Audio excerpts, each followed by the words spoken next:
Alright, what's going on, guys? The purpose of this video that I'm going to make here is going to be a simulator versus real life drifting, and I am going to be going drifting this track towards the halfway point of this video.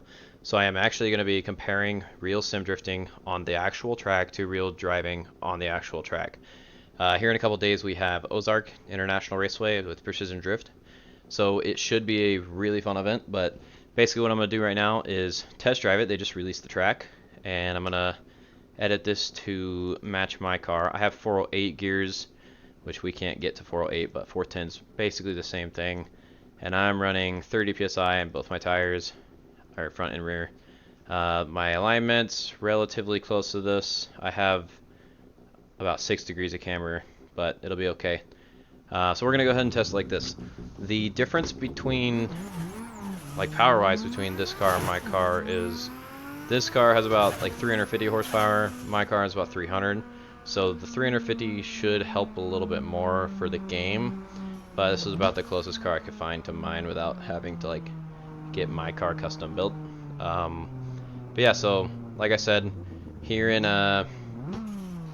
like towards the half point of this video, I'm gonna have actual driving on this course. Should look the exact same, but in real life. The purpose of like why I want to do this is I want to see if e-braking at specific points matters, or clutch kicking different areas matters, which gears to be in, and if it actually transfers. So we're going to test that out here. So I'm going to start this entry in third gear. I think I need to downshift a second on this turn. Ripping the e-brake. Downshift a second. A little too shallow on that outside zone. Don't know where this one's at.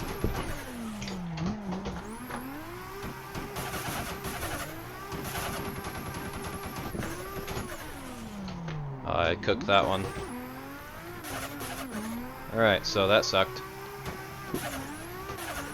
But I will, okay, so figuring this section out a little bit.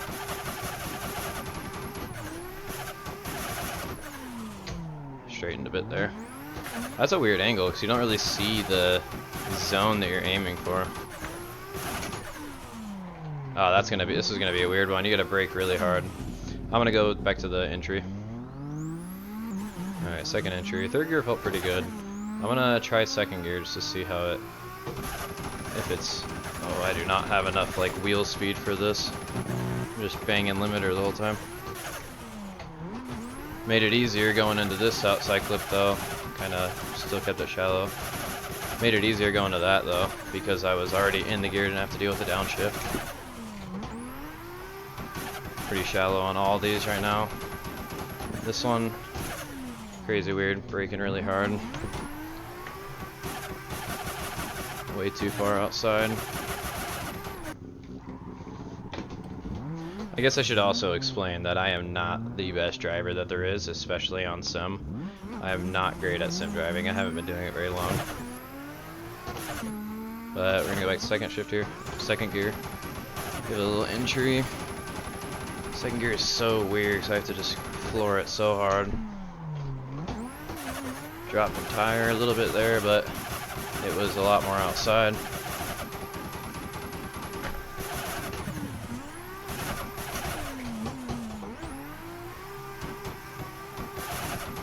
This is the weird turn right here.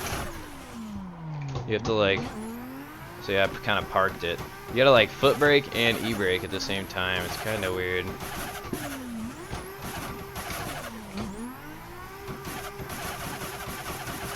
I wonder if I can go to third in this section. No, does not like that. Okay, so it seems like second gear for pretty much all of it is the way to go. Except for the entry. Entry is pretty bad.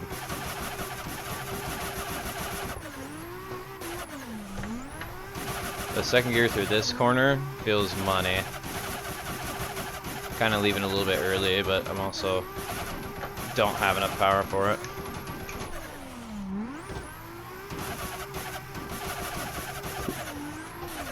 I gotta figure out this turn here.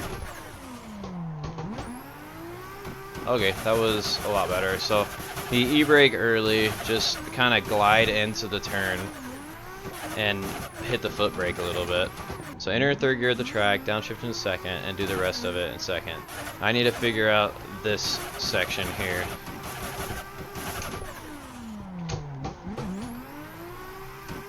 Okay, that was better. So yeah, I really need to brake just way harder. I keep trying to go into it way too fast. The second gear is perfect for that. Going up this hill is kind of hard.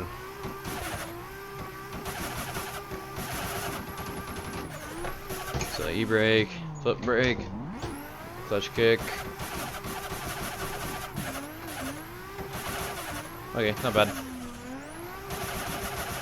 I'm gonna go third gear entry, downshift second during the first turn.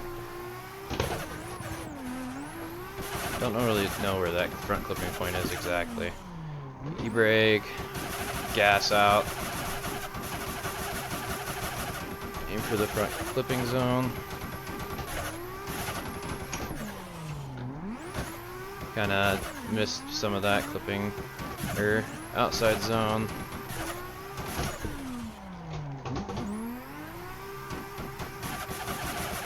Okay, not awful.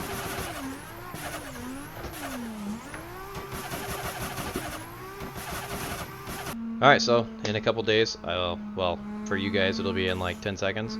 We're going to be actually at Ozarks and driving, and we will start talking about the entries and which gear ratios to be in, and if I make any changes to the car.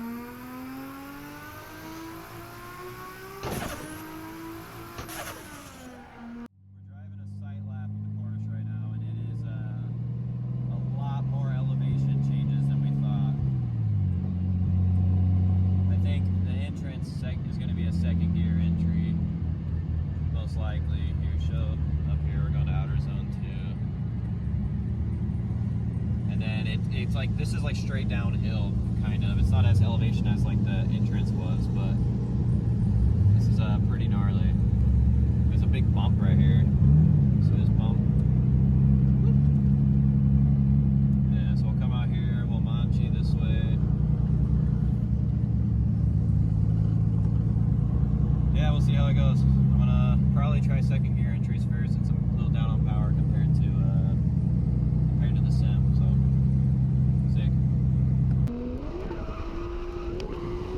Second gear entry here. Came into second outside clip, or outside zone 2, and I ripped the e-brake into it. You see that giant bump. That giant bump is absolutely insane. If you hit that, it just sends you kind of bouncing. The track felt really good on my first lap. I thought I'd put down a pretty solid first lap until this very last corner. You'll see what happens. Not this one, but once you go back to the second outside zone. I started letting off the gas right about here, and I did not stop. So something I noticed differently from video game to this was that it's significantly more slick on track than it is in the game. Also, my car broke here, so I'll kind of explain that a bit. My steering completely locked up, and it was actually the ignition, so it was locking my steering column. I couldn't rotate. And I think whenever I went off track, it kind of broke a brake line because my front driver's side brake line was leaking really bad, and my brakes sunk to the floor. So that kind of ruined my chances to try foot braking on that third outside zone. And you'll see here, in the video, I'm going to check to see my brakes, but I decided ultimately to just drive. And my rear brakes, like my e-brake, still worked, but my fronts did not. See, second gear worked out. It's working out pretty well. I'm trying not to run too wide there now that I went off and I have no brakes.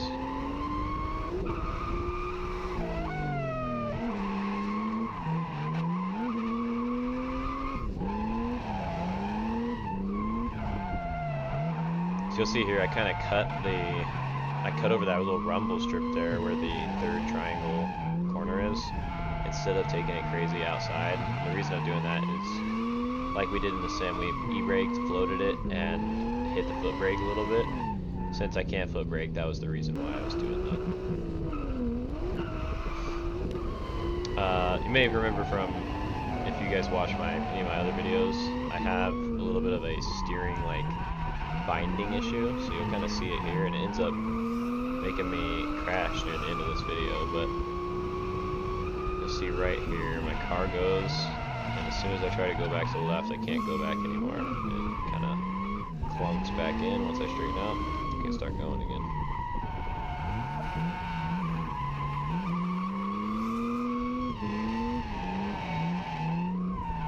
So overall, I think being able to drive the course in the sim definitely gave me a better judgment of how fast to be going in the track, considering my first lap was really good until I went off track.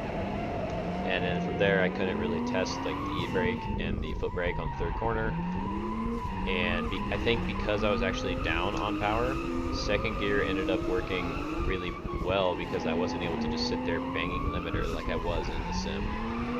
And I ended up actually lowering my tire pressure rather than raising it like I thought I would, because the track is significantly slicker than I thought it would be. So this is where I crashed. You can see my car binds up a little bit, and then I went off track and was hitting the brakes, and I didn't have any brakes because foot pedal sunk to the floor and just hit the wall. It wasn't bad, it was just a fender broke a bit. Fiberglass fenders, I mean, it just kind of broke and nothing else happened. Got kind of lucky with that.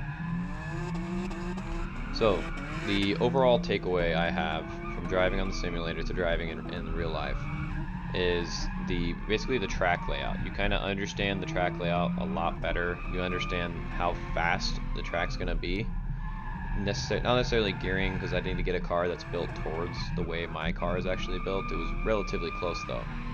The transition timings are all similar, and the e-brake timing is very helpful because you can figure out when to e-brake into these blind corners and then use that to your advantage in real life, essentially. The only thing that I didn't think helped would be the grip on that second outside zone too. When I would let off the gas, my car did not grip up at all. Even after lowering the tire pressure, it only helped a little bit. But that was the only downfall for going from sim to this, I think. And also, like, obviously force feedback is slightly different. Overall, I think driving on the sim definitely would help your driving in real life. So go ahead and download the tracks that you're going to be driving in real life and go ahead and test to them.